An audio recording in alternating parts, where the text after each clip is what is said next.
హిందూ దేవతల్ని కించపరుస్తూ వివాదాస్పద వ్యాఖ్యలు చేశాడు నా అన్వేషణ అనే వ్యక్తి యూట్యూబర్.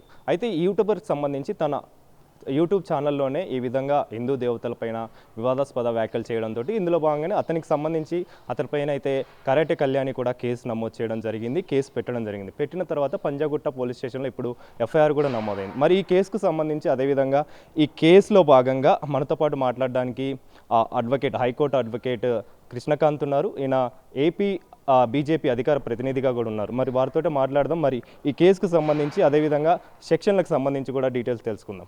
సార్ చెప్పండి, ముఖ్యంగా అంటే ఈ కేసుకు సంబంధించి అన్వేష్ అనే వ్యక్తి హిందూ దేవతలపైన వివాదాస్పద వ్యాఖ్యలు చేశాడు. దీనిపైన ఈ కేసుకు సంబంధించి సెక్షన్లకు సంబంధించి ఏం మాట్లాడతారు? అనిల్ గారు, ఇవాళ రోజు మనం చూసుకుంటే ఈ నా అన్వేషణ అనే ఛానల్ ద్వారా ఈ అన్వేష్ అనే వ్యక్తి ఏ విధంగా మన హిందూ దేవతల్ని కించపరుస్తూ పిచ్చి పిచ్చి మాటలు మాట్లాడాడు. దాని పరంగానే ప్రతి హిందూ ఇవాళ రోజు రక్తం మరిగి దాని ప్రకారంగా మొన్నటి నుంచి గత 3 రోజుల నుంచి మేము పోరాటం చేస్తూ, మీరు కూడా చూసారు అన్ని ఛానల్స్లో, మీ టీవీ డిబేట్లో కూడా రకరకాల ఛానల్స్లో డిబేట్స్లోకి వచ్చాము. నేను కానీ కరాటే కళ్యాణి గారు కానీ మేమందరం హిందుత్వవాదులం అందరం మా వంతు మేము కృషి చేస్తూ లాస్ట్కి మొన్న కరాటే కళ్యాణి గారు వాళ్ళ ఒక బృందం అందరూ కలిసి ఇది పంజాగుట్ట పోలీస్ స్టేషన్లో కంప్లైంట్ ఇవ్వడం జరిగింది. అట్లానే గుంటూరు అండ్ ఇతరత్ర ఆంధ్రప్రదేశ్లో ఇంకా మిగతా 2 తెలుగు రాష్ట్రాల్లో, ఒక విధంగా చెప్పాలంటే ఆంధ్రప్రదేశ్లోను గుంటూరులో ముఖ్యంగా అండ్ విశాఖపట్నంలో, అట్ ద సేమ్ టైం తెలంగాణలో కూడా కొన్ని ప్రాంతాల్లో అన్నింటిలోనూ మేము సైమల్టేనియస్గా అన్ని చోట్ల ఇది కంప్లైంట్స్ ఇప్పించడం జరిగింది. సో దాని ప్రకారంగానే అనుగుణంగానే ఇవాళ రోజు పంజాగుట్ట పోలీస్ వారు, ముఖ్యంగా పంజాగుట్ట పోలీస్ స్టేషన్ వారికి థ్యాంక్స్ చెప్పాలి. వాళ్ళు ఇమీడియట్గా కంప్లైంట్ని తీసుకొని కాగ్నిజెన్స్ కింద తీసుకొని ఇమీడియట్గా దాని పరంగా వాళ్ళు ఇన్వెస్టిగేషన్ కూడా స్టార్ట్ చేశారు. ఇవాళ రోజు ఇన్స్టాగ్రామ్ వాళ్ళకు కూడా వాళ్ళు లెటర్స్ రాయడం జరిగింది. అన్వేష్ యొక్క ఐడి గురించి, వాటి గురించి వాళ్ళ యొక్క ప్రాథమిక దర్యాప్తు మొదలుపెట్టారు. ఇది ఒక తొలి అడుగానే మేము చాలా ఆనందపడుతున్నాం. ముఖ్యంగా ఈ కేసు యొక్క సెక్షన్స్ గురించి ఒకసారి మాట్లాడాలంటే అనిల్ గారు, first and foremost thing section 352 of BNS. అదేంటంటే ఇంటర్నేషనల్ ఇన్సల్ట్, అంటే ఒక ఇంటర్నేషనల్ వేరే ఫారిన్ కంట్రీలో ఉంటూ వేరే ఒక దేశం మీద ఇన్సల్ట్ పరంగా మాట్లాడే ఒక సెక్షన్ 352 ఆఫ్ బిఎన్ఎస్ అనేది స్పెషల్గా ఇది భారతీయ న్యాయ సంహిత వచ్చిన తర్వాత పెట్టడం జరిగింది. ఇది ఒక స్పెషల్ సెక్షన్. సో ఇది సెక్షన్ 352 పెట్టారు ఇందులో. At the same time section 79 of BNS, అంటే దీని పరంగా కూడా అతను ఇట్లానే ఒక సోషల్ మీడియా ప్లాట్ఫామ్స్ కానీ రకరకాల వేరే మీడియా ప్లాట్ఫామ్స్ నుంచి అసభ్యకరమైన మాటలు మాట్లాడితే సో భారతీయ న్యాయ సంహిత ప్రకారం ఈ యొక్క సెక్షన్ కూడా వర్తిస్తుంది. సో అది కూడా పెట్టారు ఇవాళ రోజు. నెక్స్ట్ ఇంకా 299, ముఖ్యంగా దేవీ దేవతల మీద మతపరమైన విధంగా చెడు వ్యాఖ్యలు చేస్తే స్పెషల్గా సెక్షన్ 299 ఆఫ్ భారతీయ న్యాయ సంహిత పెడతాం జరుగుతుంది. సో ఆ విధంగా 299 కూడా పెడతాం జరిగింది. అట్ ద సేమ్ టైం ఇందులో మనం ఐటీ యాక్ట్, ఇప్పుడు ఇన్ఫర్మేషన్ టెక్నాలజీ యాక్ట్ 2000 కూడా ఇక్కడ దీనికి వర్తిస్తుంది. ఎందుకంటే ఎంత సోషల్ మీడియా ఛానల్ అవుతుంది, సోషల్ మీడియా ద్వారానే ఇవన్నీ అవుతున్నాయి కాబట్టి. సో ఐటీ యాక్ట్ 2000 కూడా ఇక్కడ వర్తిస్తుంది. సో దాని ప్రకారంగా అతని మీద సెక్షన్ 67 కూడా పెడతాం జరిగింది. సెక్షన్ 67 ఆఫ్ ఐటీ యాక్ట్ ఏంటంటే ఒబ్సిన్ కంటెంట్, అట్లా ఇట్లా జుగుప్సాకరమైన మాటలు, చెత్త మాటలు, అతని కంటెంట్ కూడా మీరు ఇవాళ చూస్తే చెత్త మాటలు. అండ్ అసలు ఇదంతా రూట్ కాజ్ ఎక్కడి నుంచి స్టార్ట్ అయింది, ఎవరో ఎక్కడో ఏదో ఒక మహిళల ఒక దుస్తుల గురించి ఎక్కడో మాట్లాడితే దానికి రెసిప్రొకేషన్గా వేరే కొన్ని వర్గాలు వాటి మీద రియాక్షన్లు ఇస్తుంటే దానిలో ఇతను ఎవడైతే అసలు ఉమెన్ని ఆబ్జెక్టిఫై చేస్తూ చెత్త వీడియోలు పెట్టే ఇవాళ రోజు ఇతను మధ్యలో పెద్ద ఆడవాళ్ళకి వత్తాసు పలికినట్టుగా వచ్చి ఆ నెపంతో ఆ ముసుగులో హిందూ దేవతల గురించి చెడుగా మాట్లాడాడు. సో దానికే ఇవాళ రోజు తగిన బుద్ధి చెప్పడానికి ఇలాంటివన్నీ సెక్షన్స్ పెట్టి అతని మీద పోలీస్ కంప్లైంట్ ఇవ్వడం జరిగింది. And all thanks to Panjagutta police వారు, వాళ్ళు ఇమీడియట్గా యాక్షన్ తీసుకొని దీని పరంగా చర్యలు తీసుకుంటున్నారు. అలానే ఇంకా మిగతా పోలీస్ స్టేషన్స్లో మేము చెప్పినట్టు ఆంధ్రాలో, మా యొక్క ఆంధ్రప్రదేశ్లో కూడా విశాఖపట్నంలో, గుంటూరులో ఎక్కడైతే పెట్టామో వాళ్ళు కూడా తొందరలో చర్యలు తీసుకుంటారు. ఇట్లా అందరూ మల్టిపుల్ ఎఫ్ఐఆర్స్ అయితే అతని మీద ప్రెషర్ పెరుగుతుంది. దీని పరంగా ఏమవుతుందంటే అప్పుడు అతనికి నోటీసులు జారీ చేయడం జరుగుతుంది. దాని ప్రకారంగా మన ministry of home affairs ministry of external affairs, ఈ యొక్క సెంట్రల్ గవర్నమెంట్ మన మినిస్ట్రీస్కి కూడా ఈ యొక్క కంప్లైంట్స్ పోలీస్ వారి ద్వారా వెళ్ళి వాళ్ళు లెటర్స్ రాసి వాళ్ళకి వాళ్ళ నుంచి అక్కడ ఇతను ఏదైతే దేశంలో ఉన్నాడు, ఇప్పుడైతే ప్రస్తుతానికి మనం థైలాండ్లో ఉన్నట్టు తెలిసింది. సో థైలాండ్ ఎంబసీ వారికి మన మినిస్ట్రీ ఆఫ్ ఎక్స్టర్నల్ అఫైర్స్ మరియు హోమ్ అఫైర్స్ వాళ్ళు లెటర్స్ రాసి అతనికి నోటీసులు పంపించి అతన్ని ఇండియాకి తీసుకొచ్చే ప్రక్రియలు స్టార్ట్ చేసే విధంగా ఈ చర్యలు ఉంటాయన్నమాట. అంటే మీరు అన్నట్టు అంటే సెక్షన్లకు సంబంధించి మీరు ఏదైతే సెక్షన్లు చెప్పారో వాటి ద్వారా అన్వేషణని రప్పించగలుగుతామా? రప్పియాలంటే మీరు ఏదైతే ప్రక్రియ చెప్పారో అది ఎన్ని రోజులు పట్టే అవకాశం ఉంటుంది? దానికి సంబంధించిన చర్యలు ఏ విధంగా ఉండే అవకాశం? అనిల్ గారు, జనరల్లీ మీకు తెలుసు చట్టపరమైన ఏదైనా కొద్దిగా టైం టేకింగ్ ఉంటే, because we have to follow procedure of law. మనకందరికీ కోపం ఉంటుంది. ఇప్పుడు నాకు కూడా చాలా కోపం ఉండే, నేను కూడా దాని ప్రకారంగా నా ఆవేదన వ్యక్తం చేశాను అన్నిట్లోనూ. కానీ అట్ ద సేమ్ టైం చట్టం దాని పని అనేది చేసుకుంటూ పోతుంది. ఒకటి ఏంటంటే నాకు కూడా చాలా ఆవేదన కలిగింది, అందుకని అన్ని విధాలుగా మేము అన్ని ప్లాట్ఫామ్స్లో చాలా గట్టిగా మాట్లాడటం జరిగింది, మా యొక్క బాధని వ్యక్తపరచడం జరిగింది. But at the same time చట్టానికి దాని యొక్క పరిధులు ఉంటాయి, దాని యొక్క టైం టేకింగ్ కొద్దిగా ఉంటుంది, ఎందుకంటే ప్రొసీజర్ ఆఫ్ లా వాళ్ళు ఫాలో అవ్వాలి. సో దాని పరంగా కొద్దిగా టైం పట్టొచ్చు.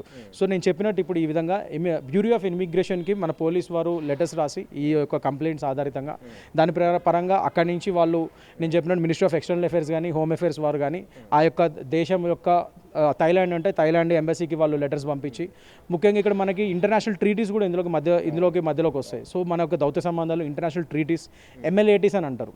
MLAT పరంగా కూడా ఏ విధంగా ఉన్నాయి మన రెండు ఇంటర్నేషనల్ దేశాల మధ్య చట్టపరమైన విధంగా MLAT అగ్రిమెంట్స్ రాసుకుంటాం మనం. ఆ MLATs కూడా ఎలా ఉన్నాయి థాయిలాండ్తో, ఇవన్నీ కూడా పరిగణలోకి వస్తాయి. దాని పరంగా అతన్ని పట్టుకొని అప్పుడు ఇక్కడ తీసుకురావడం జరుగుతుంది. ఈ లోపల ఒకవేళ అతను గనక ఇన్ని చేసిన తర్వాత కూడా రాకపోతే అప్పుడు మనం ఎలాగో ఇప్పుడు ఈ కేసుల ఆధారితంగా లుకౌట్ నోటీస్ అయితే ఎలాగో LOC అతని మీద జారీ చేస్తాం. LOC జారీ చేసిన తర్వాత అతను వాళ్ళ యొక్క ఫ్యామిలీ ఇక్కడే ఉన్నట్టు తెలుస్తుంది. సో వాళ్ళ ఫ్యామిలీ పరంగా ఒకవేళ అతను ఇండియాకి వచ్చినా, ఎప్పుడు ఇండియాకి వచ్చినా ఆల్ ఓవర్ ఇండియా ఏ ఇంటర్నేషనల్ ఎయిర్పోర్ట్లో అతను దిగినా ఇమీడియట్గా LOC ఆధారితంగా అతను పట్టేసుకొని అరెస్ట్ చేయడం జరుగుతుంది. అది కాకుండా ఇంకా ఉధృతంగా వెళ్ళాలి అంటే అసలు ఇతను మొత్తానికి రావట్లేదు, ఇండియాకి తప్పించుకొని తిరుగుతున్నాడు, సో నోటీసులకు వాటికి కూడా అతను రెస్పాండ్ అవ్వట్లేదు, ఇదంతా టైం పడుతుంది. సో రెస్పాండ్ అవ్వట్లేదు. సో కాలక్రమేణా అప్పుడు ఏం చేస్తారు, రెడ్ కార్నర్ నోటీస్ అనే ఒకదాన్ని జారీ చేస్తారు. రెడ్ కార్నర్ నోటీస్ అంటే ఏంటంటే మన దేశం ఇంటర్పోల్ ఏదైతే యూరోపియన్ సంస్థలు ఐరోపా దేశాలతో ఉన్న ఇన్వెస్టిగేషన్ ఏజెన్సీస్ ఉంటాయో ఇంటర్పోల్, వాళ్ళ యొక్క హెల్ప్ తీసుకొని ఇంటర్పోల్ ద్వారా ఈ రెడ్ కార్నర్ నోటీస్ని జారీ చేసి, సో అతను ఇక్కడ not only European countries, any other south Asian countries అని ఎక్కడున్నా కూడా ఆ రెడ్ కార్నర్ నోటీస్ ద్వారా అతన్ని వెతికి పట్టుకొని దేశాన్ని నుంచి అక్కడి నుంచి తీసుకొని ఇక్కడ తీసుకొచ్చే విధంగా ప్రక్రియలు ఉంటాయి. కానీ ఇదంతా కొద్దిగా టైం పడుతుంది. సో నేనేమంటున్నాను అంటే అనిల్ గారు, మీ ఛానల్ ద్వారా మళ్ళీ ఇంకొకసారి విజ్ఞప్తి చేస్తున్నా, చట్టం దాని పని చేసుకుంటూ పోతుంది. కొద్దిగా time taking procedure of law మనం ఫాలో అవ్వాలి, అందరము న్యాయపరంగా వెళ్ళాలి కాబట్టి కొద్దిగా టైం పడుతుంది. ఈ లోపల మీరందరూ దయచేసి మీ యొక్క యూట్యూబ్ ప్రైవేట్ అకౌంట్స్ నుంచి అతని యొక్క యూట్యూబ్ ఛానల్ మీద మీరందరూ రిపోర్ట్ చేయండి. అన్సబ్స్క్రైబ్ ఎలా చేస్తారు, సబ్స్క్రిప్షన్ లేని వాళ్ళు కూడా రిపోర్ట్ చేయొచ్చు దానిలో. సో అన్సబ్స్క్రైబ్ చేస్తూనే అట్ ద సేమ్ టైం అతని మీద మీ యొక్క ప్రైవేట్ అకౌంట్, యూట్యూబ్ ఛానల్ యొక్క ప్రైవేట్ అకౌంట్ నుంచి అతని యొక్క యూట్యూబ్ ఛానల్ మీద మీరు ఏదైతే హిందూ దేవతల మీద, అంతకుముందు ఆడవాళ్ళ మీద చెత్త వీడియోస్ ఉన్నాయో ఆ URLs అన్నిటిని జోడించి దాని పరంగా అవన్నీ పెట్టి ఆ యూట్యూబ్కి ఇతని యూట్యూబ్ ఛానల్ మీద మీరు రిపోర్ట్ చేస్తే, ఇలా వేల కొద్ది లక్షల కొద్ది అతని మీద రిపోర్ట్ చేస్తే, రిపోర్ట్స్ అని వెళ్తే ఇమీడియట్గా అతని యూట్యూబ్ ఛానల్ బ్లాక్ అవుతుంది. అప్పుడు ఏదైతే చూసి అతను ఎగురుతున్నాడు ఆ ఛానల్ని, అది బ్లాక్ అయితే అప్పుడు అతనికి బుద్ధి వస్తుంది. అట్ ద సేమ్ టైం నేను ఇవాళ రోజు పోలీస్ వారిని కూడా, పంజాగుట్ట పోలీస్ వారిని కూడా ఎట్లాగో IT సెక్షన్ 67 పెట్టారు. దాంతోపాటు ఇంకో ప్రతిపాదన ఏంటంటే IT సెక్షన్ 69A అని ఉంటుంది. అదే ఇన్ఫర్మేషన్ టెక్నాలజీ యాక్ట్ 2000లో 69A అని ఉంటుంది సెక్షన్. అదేంటంటే మన పోలీస్ వారు సెంట్రల్ గవర్నమెంట్కి వినతి పత్రం రాయాలి. అదేంటంటే ఇతని ఛానల్ ఇలా జుగుప్సాకరమైన కంటెంట్ చూపిస్తుంది, ఇతని వల్ల మన దేశ సమగ్రత పాడవుతుంది, మన దేశం మీద కూడా మనం చూసాం పిచ్చి ప్రేలపల్లని వాగుతున్నాడు అతను. సో చట్టపరంగా ఇతని దేశానికి కూడా సమగ్రతను కూడా ఇది పాడు చేసే విధంగా ఇతని వీడియోస్ ఉన్నాయి. అండ్ కంటెంట్ కూడా obscene content, at the same time Hindu దేవతల మీద, ఇవన్నిటి మీద జోడించి మనం పోలీస్ వారు సెక్షన్ 69A IT యాక్ట్ని ఇన్వోక్ చేస్తూ సెంట్రల్ గవర్నమెంట్కి లెటర్ రాస్తే సెంట్రల్ గవర్నమెంట్ గారు దాన్ని సమీక్షించి దాని ప్రకారంగా అతని యూట్యూబ్ ఛానల్ని వాళ్ళు కూడా బ్లాక్ చేసే ఛాన్సెస్ ఈ section 69A of IT act పరంగా ఉంది. ఆ బలం సెంట్రల్ గవర్నమెంట్కి ఆ పవర్ ఉంది.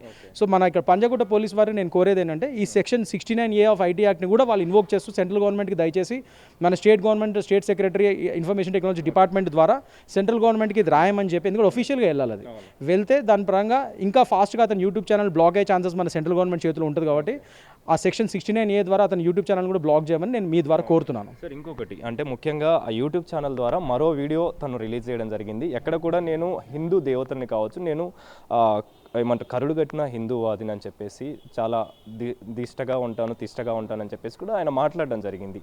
కానీ అలాంటి వ్యాఖ్యలు నేను చేయలేదని చెప్పేసి ఆయన మాట్లాడుతున్నారు. మరి మీరు దాని మీద ఏం మాట్లాడుతున్నారు? ఒకటి అనిల్ గారు, నేను పదే అన్నిట్లోనూ చెప్తున్నాను, మళ్ళీ ఇవాళ రోజు ఇంకోసారి చెప్తున్నాను, అతను నిజంగా హిందువో కాదో నాకు తెలియదు, కానీ వీడియోస్లో మాత్రం ఒక గణపతి విగ్రహాన్ని, మన ఆదర్శ దైవమైన ఆ గణపతి గారి విగ్రహాన్ని, అట్ ద సేమ్ టైం ఒక చిన్న భగవద్గీత పుస్తకాన్ని పట్టుకొని నేను హిందువుని పదే చెప్తున్నాడు.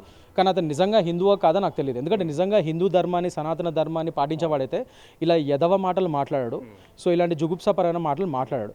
సో ఇతను హిందూ ముసుగులో ఉన్న వేరే మస్తస్తుడా, లేకపోతే మన హిందూ మతాన్ని చెడగొడటానికి లేదా రెచ్చగొడటానికి వేరే వాళ్ళు ఎవరైనా ఇతనితో చేపిస్తున్నారా, ఇలాంటి వాటి మీద కూడా దర్యాప్తు జరగాలి. At the same time Anil గారు నేను ఇంకో విషయం చెప్దాం అనుకుంటున్నాను. ఒకవేళ ఇతనే కనుక నిజంగా హిందువు అయితే మన వీర్ సవార్కర్ గారు ఎవరైతే మన దేశం కోసం, మన హిందుత్వం కోసం, మన దేశం యొక్క ఇండిపెండెన్స్ కోసం అప్పుడు పోట్లాడారో వీర్ సవార్కర్ గారు ఒక మాట అన్నారు. అది ఇతను చూసినప్పుడల్లా అదే గుర్తొస్తుంది నాకు పదే పదే. అదేంటంటే, నాకు అన్యమతస్థుల మీద భయం లేదు, కాకపోతే హిందువుగా పుట్టి హిందువుగా మెలిగి హిందుత్వానికి వ్యతిరేకంగా ఉంటున్న హిందువులు అంటేనే నాకు భయం అని చెప్పి వీర్ సవార్కర్ గారు అప్పట్లో అన్నారు. సో వీడిని చూస్తుంటే నాకు పదే పదే ఆయన మాటలు అవే గుర్తొస్తున్నాయి. సో వీడు కరెక్ట్గా ఆ రోజు వీర్ సవార్కర్ గారు చెప్పింది ఇలాంటి ఎదవల గురించే. సో హిందూ ముసుగులో ఉండి హిందుత్వంకి వ్యతిరేకంగా మాట్లాడి ఇలాంటి ఎదవల గురించి ఆ రోజు వీర్ సవార్కర్ గారు అన్నారు. సో ఇలాంటి వాళ్ళని మనం తిప్పికొట్టాలి. ముఖ్యంగా హిందువులందరికీ వాళ్ళ రోజు పిలిపిస్తున్నాను, not as an advocate, not as any party person. నేను ఒక కేవలం హిందువువాదిగా ఇవాళ రోజు పిలిపిస్తున్నాను. దయచేసి ఇలాంటి వాళ్ళని ఎంకరేజ్ చేయొద్దు. ఇలాంటి ఛానల్స్ని వాటిని మీరు ఇమీడియట్గా అన్సబ్స్క్రైబ్ చేసి ఇలాంటి వాళ్ళ మీద నేను అడిగినట్టు ప్రైవేట్ మీ యొక్క యూట్యూబ్ ప్రైవేట్ అకౌంట్ నుంచి వాళ్ళ మీద రిపోర్ట్ చేయండి. అండ్ ఇలాంటి వీడియో ఒక్కడే కాదు, వీడియో యొక్క ఉదంతం వేరే వాళ్ళకి, వేరే యూట్యూబర్స్కి, ఇలాంటి సోషల్ మీడియా ఇన్ఫ్లుయెన్సర్స్కి ఒక బుద్ధి కావాలి. వీళ్ళకి బుద్ధి రావాలి. మిగతా వాళ్ళు కూడా ఇంకోసారి హిందూ మతాల మీద, హిందూ దేవతల మీద మాట్లాడాలంటే వీళ్ళకి బుద్ధి రావాలి. సో వీడి ఉదంతం వాళ్ళకి ఒక ఎగ్జాంపుల్ సెట్ చేయాలనేది నేను కోరుకుంటున్నాను. మీ అందరూ మీరు యాజ్ ఏ అడ్వకేట్గా అంటే ఇప్పటిదాకా చెప్పిన దాన్ని బట్టి, కేసును బట్టి ఇప్పటికే ఈ కేసుకు సంబంధించి ప్రొసీజర్ అనేది మీరు ఫాలో అవుతున్నారు, దానికి సంబంధించి ముందుకు కూడా వెళ్తున్నారు. నెక్స్ట్ ప్రొసీజర్ ఏ విధంగా ఉండనుంది? దీనికి సంబంధించి ఇప్పటికే కేసులు అనేవి నమోదయ్యాయి కాబట్టి మీ యొక్క నెక్స్ట్ స్టెప్ ఏ విధంగా ఉండనుంది దానికి సంబంధించి? ఒకటి ఏంటంటే, పోలీస్ వారు వాళ్ళ యొక్క పని వాళ్ళు చేస్తున్నారు. నేను మళ్ళీ చెప్పినట్టు ఇందాక పంజాగుట్ట పోలీస్ వారు, ఆల్ థ్యాంక్స్ టు దెమ్, వాళ్ళు ఫాస్ట్గా ఇమీడియట్గా స్టార్ట్ చేశారు. అలానే నా విజ్ఞప్తి ఏంటంటే, మిగతా పోలీస్ స్టేషన్స్లో ఎక్కడైతే వీడి మీద విశ్వ హిందూ పరిషత్ వాళ్ళు కానీ ఇదివరకు వేరే వాళ్ళు కూడా మా ఆంధ్రప్రదేశ్లో కూడా అందరూ కంప్లైంట్స్ ఇచ్చారు. సో దాని పరంగా ఆ పోలీస్ స్టేషన్ వారు కూడా ఈ విధంగా దర్యాప్తు తొందరగా ముమ్మరం చేయాలని కోరుకుంటున్నాను. సో వాళ్ళ పని వాళ్ళు చేస్తూ ఉంటారు. ఈ లోపల ఆ ఇన్వెస్టిగేషన్ పరంగా మా నుంచి ఎటువంటి హెల్ప్ కావాలన్నా మేము పోలీస్ వారికి అందజేయడానికి రెడీగా ఉన్నాము. అట్ ద సేమ్ టైం నేను చెప్పినట్టు పోలీస్ వారందరికీ ఒక రిక్వెస్ట్ ఏంటంటే, ఈ IT act, information technology act 2069A section 69A కూడా వీళ్ళు ఇన్వోక్ చేస్తూ గవర్నమెంట్కి, సెంట్రల్ గవర్నమెంట్కి లెటర్స్ రాయండి. సో దాని పరంగా పోలీస్ వారు వాళ్ళ యొక్క స్టేట్ సెక్రటరీ ఒక డిపార్ట్మెంట్తో వాళ్ళు రాయిపిస్తే వాటి ఛానల్ గవర్నమెంటే బ్లాక్ చేసే విధంగా కూడా ఉంటుంది. సో ఆ విధంగా కూడా స్టెప్స్ తీసుకోమని అడుగుతున్నాను. ఈ విధంగా ఏ విధంగా పోలీస్ వారికి కానీ దర్యాప్తు సంస్థలకు కానీ మేము హెల్ప్ చేయాలా, మా హెల్ప్ కావాలంటే నేను డెఫినెట్గా చేయడానికి రెడీగా ఉన్నాను.